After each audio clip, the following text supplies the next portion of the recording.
Nós falamos muito no primeiro bloco sobre a questão, o papel do homem, papel da mulher, porque é diferente, mas ao mesmo tempo nós somos imagem, semelhança, dignidade. Mas aí fica a pergunta, né? Aí eu gostaria de perguntar para o Sandro, qual é o papel do homem, né? Segundo Deus, quando Deus nos criou, pensou no ser homem, qual foi o papel que ele deu para o homem? E a Mitzele, o papel da mulher, né? Quando Deus veio, depois de ter criado o homem, criou a mulher, qual seria esse papel da mulher, né? De uma forma bem clara, para quem está em casa também entender e aí ver, pô, será que eu estou cumprindo o meu papel? Será que eu troquei de papel, estou fazendo o papel do outro? Aí fica, né, a proposta da conversão também. Não tem como a gente entender o nosso papel masculino, né, se a gente também não entrar um pouquinho dentro do entendimento do ser feminino. Então, assim, qual que é o papel do homem? Quando Deus nos criou, Ele disse, né, lá no Gênesis, você vai comer o pão com o suor do teu rosto. E a mulher disse, os teus desejos te arrastarão para o teu marido. Muito antes da gente interpretar isso como um castigo de Deus, a gente pode ver, porque o castigo não é castigo, porque fomos nós que contraímos uma condição que nos afastou de Deus. Mas a gente pode ver ali Deus ordenando o papel de cada um. Comerás o pão com o suor do teu rosto. O homem é próprio dele ir atrás desse sustento, dele sustentar toda a família, dele mover todos os elementos do cosmos, né, a partir do bem que ele iria produzir para todos. E a mulher, os teus desejos te arrastarão para o teu marido. Quando a gente olha, não somente a visão da igreja, mas a gente vai para a visão científica da coisa, a gente vê que desde a época das cavernas, o homem saía para caçar, o homem saía para buscar o alimento e a mulher ficava em casa, com os filhos e tal. Isso foi gerando o quê? No homem, como ele tinha que caçar, ele foi tendo foco, a presa, ele foi tendo um senso de direção muito grande, ou seja, ele foi tendo particularidades, a sua mentalidade, todo o seu biológico, o seu psíquico foi sendo trabalhado de que forma que ele fosse um ser externo, a sua grande maioria. Ele está o tempo todo interagindo com o ambiente externo. E a mulher, dessa forma, ela tinha que estar muito atenta aos filhos, muitas vezes uma sensibilidade muito mais apurada, porque esses dias eu estava ouvindo uma pessoa que estava na formação de noivos e uma das nossas formadoras de noivos estava falando assim, a mãe, ela vai percebendo quando a criança chora, se é cocô, se é fome, se é manha. Então assim, a mulher foi trabalhando dentro dela uma sensibilidade muito mais apurada, né, do quanto a família, muitas vezes um campo visual mais periférico. Por quê? Porque ela tinha que se preocupar com o filho que estava saindo da caverna, com aquele fogo que não podia se apagar, então ela foi ficando muito mais, a sua visão periférica, enquanto a do homem mais focada. Eu estava me recordando também no momento que o Sandro falava, que a Fernanda também nos instigava a falar mais sobre isso. João Paulo II, ele traz uma interpretação magnífica a respeito do gênio feminino. Ele diz que o gênio feminino, a essência do gênio feminino está no fato da mulher ter a capacidade de se colocar no lugar do outro. É muito bonita essa interpretação, se colocar no lugar do outro. A partir dessa perspectiva, a gente percebe o quanto há uma inversão na interpretação.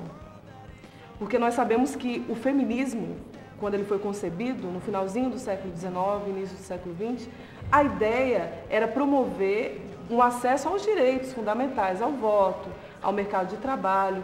Na sua concepção inicial, não existia essa ideia de que a mulher poderia instrumentalizar o seu corpo através do aborto, que a mulher poderia fazer o que bem entendesse com o seu próprio corpo, digamos assim.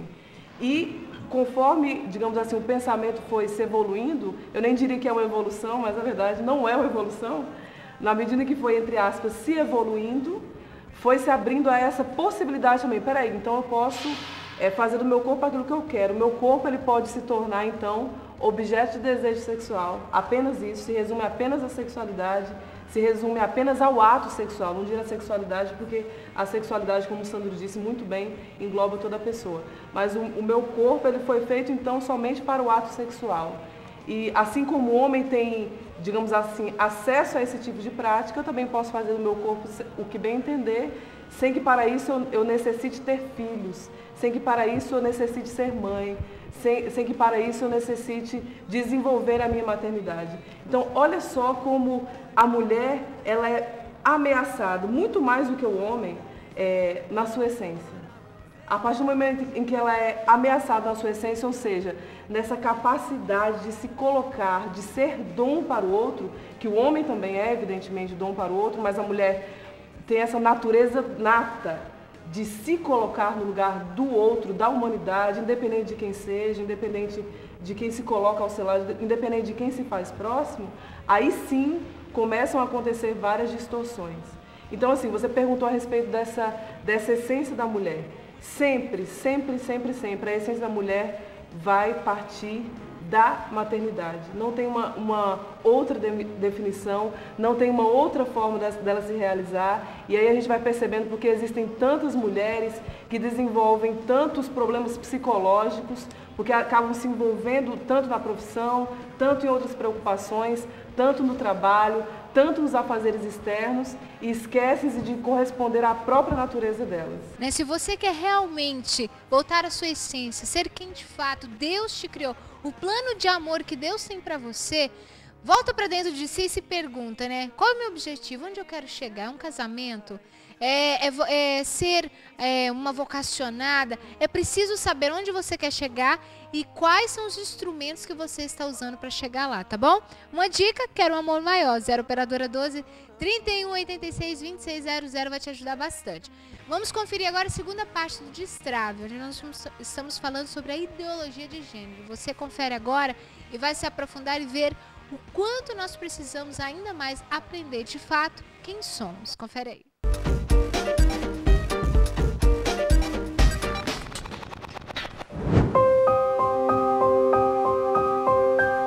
Um dos principais objetivos da ideologia de gênero é a desconstrução da família tradicional e da sociedade intitulada patriarcal, como nos diz a filósofa feminista Alison Jagger. A destruição da família biológica que Freud jamais vislumbrou permitirá a emergência de mulheres e homens novos. A própria instituição das relações sexuais, em que o homem e a mulher desempenham um papel definido, desaparecerá. O Destrave conversou com o casal Tatiana e Ronaldo, que fazem parte da pastoral da família da Arquidiocese do Rio de Janeiro. Segundo eles, as pessoas, sobretudo os jovens, começam a ficar cada vez mais confusos com os rumos que a família toma na sociedade. Infelizmente, hoje em dia, o mundo vem atacar num ponto mais central, que é justamente essa complementaridade do casal, do ser casal, ser homem, ser mulher. O mundo ataca diretamente nisso. E a gente vê que muitas vezes os jovens, principalmente, se sentem confusos. Será que eu posso escolher, então, ser homem ou ser mulher, E hoje em dia você vê certos tipos de jargões que você tem que ser politicamente correto, E você é quase um palavrão você falar em verdades absolutas, Só que o que a gente vê é que homens e mulheres nasceram com uma diferença, mas justamente para que buscando o outro eu aprenda o sentido da minha vida, que é aprender a amar como Deus ama, com o meu corpo, sendo homem, sendo mulher, um que completa o outro. Quando a gente descaracteriza aquilo que a gente descaracteriza uma coisa que a gente ouviu há pouco tempo de Dom Antônio Augusto, que é o nosso bispo auxiliar aqui na Arquidiocese, que cuida das famílias. Cada um de nós é um dom de Deus. E é um dom preciosíssimo, pensado e sonhado por Deus, para que nós fôssemos exatamente da forma como Ele nos criou.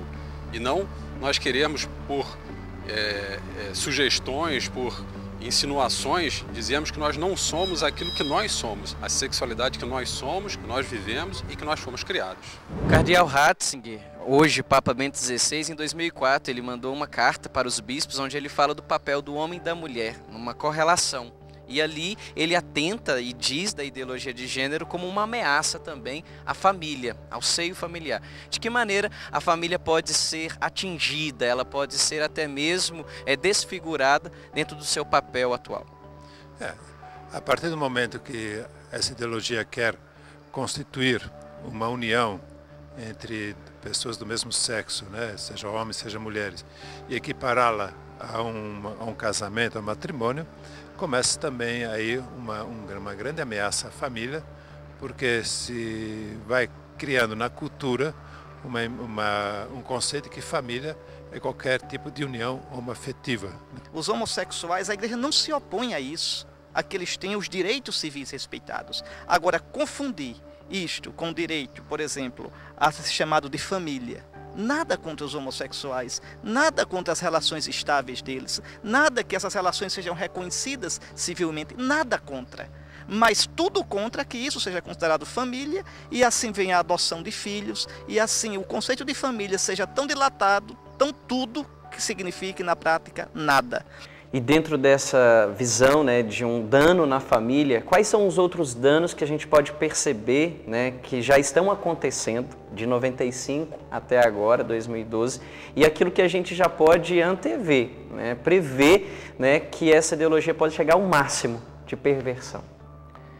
Bueno, yo creo que de las consecuencias malas o dañinas que uno puede ver, sin duda que en el aspecto más específico que tiene esta ideología, que es el aspecto de la sexualidad, a lo que hemos llegado es a una tremenda falta de identidad de los jóvenes respecto de su sexualidad, lo que ha llevado a una gran proliferación, ¿no es cierto?, de conductas sexuales equivocadas y a asumir como cultura que da lo mismo cualquier tipo de sexualidad, que mientras tú hagas las cosas libremente lo estás haciendo bien. O sea, está enraizada también en un concepto absolutamente liberal desde un punto de vista moral, un concepto liberal y utilitarista. Tú utilizas las cosas,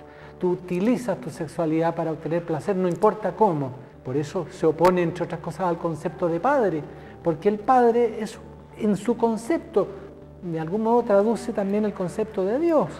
Es el padre el que nos marca el camino, el que debiera ser quien vaya dando el sostén y mostrando, ¿no es cierto?, cuáles son nuestras pautas morales, nuestras pautas de distinguir el bien y el mal. Entonces, yo creo que son las consecuencias más graves esas. O conceito de desconstrução social é muito utilizado entre os ideólogos de gênero. Não é à toa que a imposição do termo gênero já acontece através de livros didáticos e cartilhas em diversas escolas, como foi proposto em Pequim. A educação é uma estratégia importante para mudar os preconceitos em relação aos papéis do homem e da mulher na sociedade. A perspectiva do gênero deve ser integrada aos programas. Você disse das escolas. Hoje se é ensinado isso, tem até cartilhas dizendo para a criança que ela deve escolher ou até mesmo que existem outras opções, né?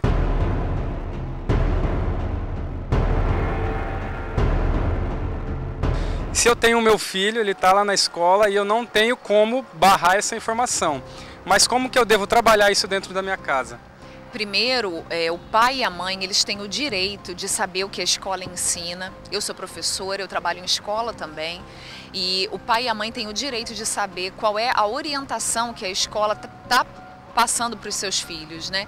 Agora, independentemente disso, se mesmo assim ele insistir, né, ele acha que aquela escola, aquele lugar é o melhor para ele, o pai e a mãe têm mais do que nunca a obrigação educativa de ficar vigilantes e alertar mesmo aos seus filhos, né? Somos homens e mulheres, temos papéis diferentes, papéis que se complementam, né? Não existe um maior nem um melhor. Ser diferente não significa que um é superior ao outro. Somos diferentes sim, mas somos iguais em dignidade, né? Deus nos fez homem e mulher, mas exatamente amados do mesmo jeito, da mesma forma, né? Então, deixar isso para o seu filho bem claro, que a gente só vai aprender a ser verdadeiramente feliz quando a gente for aquilo que a gente é. Deus tem um plano de salvação, Ele conhece a gente muito mais do que nós mesmos e Ele sabe qual é o jeito, qual é a forma de amar aqui na Terra que vai nos conduzir à santidade, à salvação, né? Deixar isso para o seu filho bem claro, uma orientação cristã, né, nessa ótica da educação.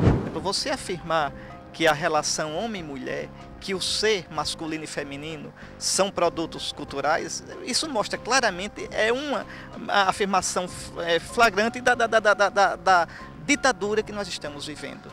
Se você nega a feminilidade e a masculinidade, você não somente violenta a pessoa, como você destrói a sociedade. E você coloca em risco todo o futuro da humanidade. Aí por aí passa a criação dos filhos, a educação dos filhos. Somente os regimes totalitários negaram o direito, por exemplo, à realidade da família como lugar da produção e da vida em todos os seus aspectos e em todas as suas fases. Eu recordo agora a cultura, a civilização espartana. Considerava os filhos propriedade do Estado. A mesma coisa que a Coreia do Norte, que os regimes totalitários, que a Alemanha de Hitler fazia. Então os filhos são do Estado. Eles não ficam com o pai, com a mãe. Eles não nascem no referencial masculino, feminino de uma família. Que tipo de humanidade nós teremos? Uma humanidade eugênica, uma humanidade fabricada no laboratório, uma humanidade desumana. É isso que o ponto ao qual qualquer ideologia conduz, a desumanização, nos seus vários níveis. Vamos a ser arrinconados, vamos siendo cada vez más perseguidos también, porque las leyes van a ir a decir, tú dices que porque esta persona, este niño, tiene genitales masculinos a su nombre, tú estás cometiendo un delito. Porque tú estás con eso imponiendo una visión que está limitando el que todas estas otras personas como nosotros, que nosotros pensamos que el sexo, la sexualidad es una cosa indiferente y que lo importante es que tú te sientas libre, que tú hagas lo que quieras, tú nos estás atacando al enseñarle a tu hijo que porque él nació siendo hombre, realmente esa masculinidad biológica, fisiológica, se tiene también que tener una consequência en lo psicológico. Podemos falar então que esta ditadura gay é fruto desta ideologia de gênero? O al revés. Es posible también que la estructura de lo que llamamos el lobby de las comunidades gay han creado esta ideología de género, con lo cual han logrado un sustento y una fuerza que antes no tenían.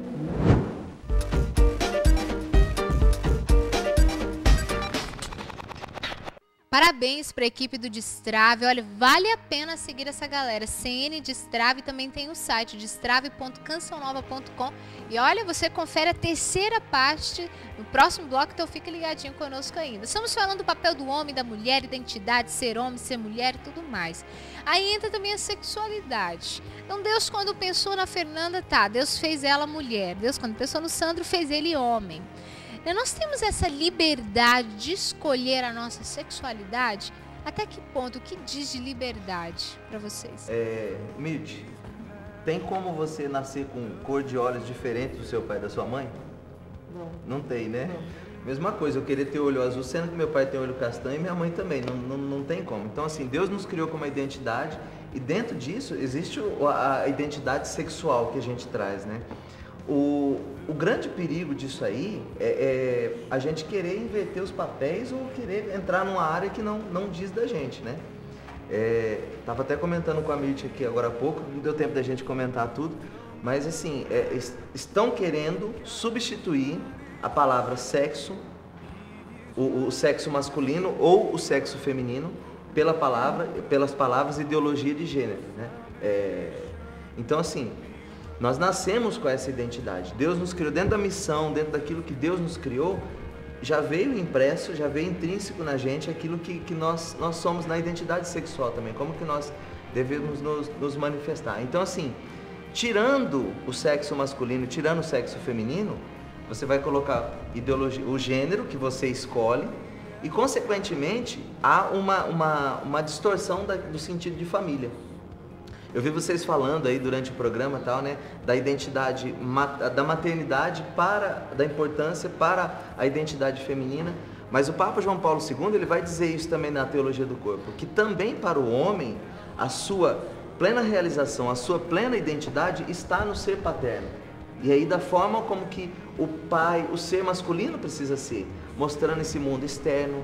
Muitas vezes o pai é esse que nos ensina a andar de bicicleta, o pai é esse que nos ensina a subir em cima da árvore e pular no seu colo.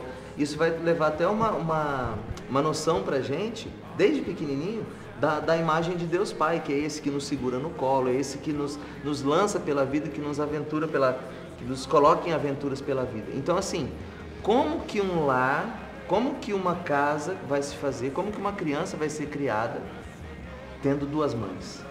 Ou então tendo uma mulher que faz o papel de pai.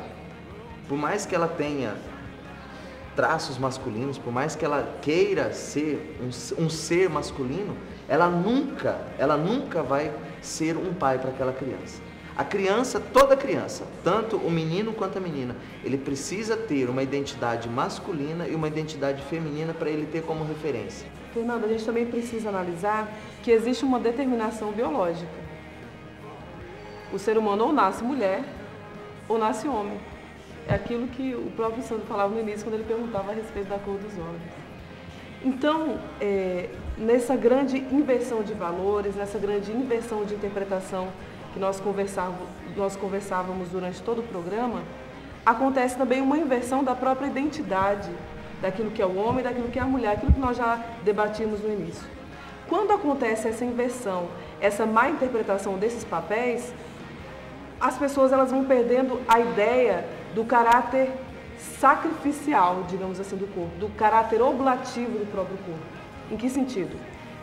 A partir do momento em que eu não vejo o meu corpo como dom, eu acredito que eu posso fazer com ele aquilo que eu bem entender. Quando você falava sobre essa liberdade de escolha, então quer dizer que eu posso fazer do meu corpo aquilo que eu quiser. Eu posso instrumentalizar ao ponto de orientá-lo para uma determinada sexualidade, aquela que eu acho que é uma própria tendência, aquela que eu acho que é uma própria... aquilo que eu acho que nasceu comigo a partir de uma experiência que eu tive quando era criança, negativa, e aí sim eu vou pensando que isso, na verdade, é um impulso da própria natureza, mas não acontece um impulso da própria natureza. O meu corpo, ele foi preparado, ele foi concebido mulher, o corpo do Sandro, ele foi concebido, ele foi preparado para ser homem. Então, assim, não tem como, não tem uma via, os italianos até usam essa expressão, via di mezzo. Não existe um meio termo, não existe um meio termo. Ou se é homem, ou se é mulher. E se acontece um desvio desse ser homem, desse ser mulher, eu digo e eu afirmo, com base naquilo que a igreja diz, a pessoa ela não irá se realizar. A pessoa sempre estará em busca da sua própria natureza, ela estará em busca da sua própria essência, indo por vias extremamente erradas, sendo que, desde o início, ela só precisava dizer assim, eu sou homem e eu sou mulher.